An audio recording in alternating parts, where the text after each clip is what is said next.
All right, I'm going to attempt to do another video. Once in, I'm going to be looking at baby Boelen's pythons.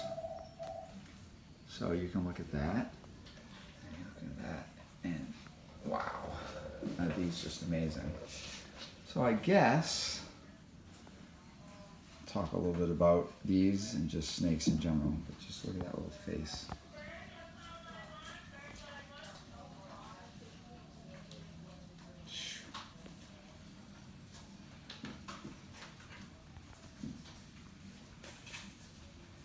Very, very interesting little animal.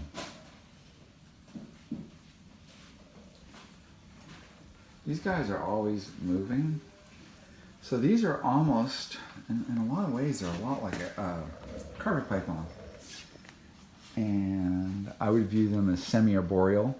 They're very curious. They're always crawling and looking at things. And as adults, they are definitely, they're a little hard to gauge because they act a little different. And when we're dealing with captive animals versus, you know, animals that originated from the wild, we can see two very different schools of behavior. And I'm sorry it's noisy, but a lot of things going on at Nerd. So I just have to enjoy these.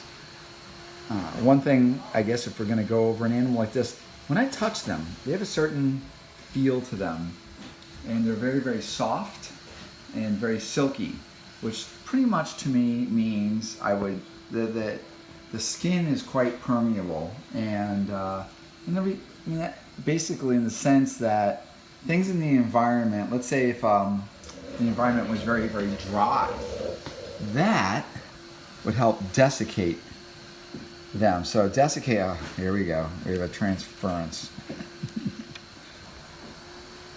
I failed.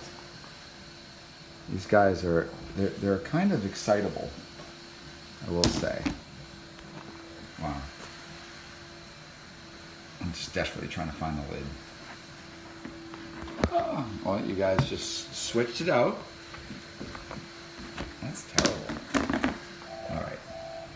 There's noises. It's chaos. Literally my life. So anyways,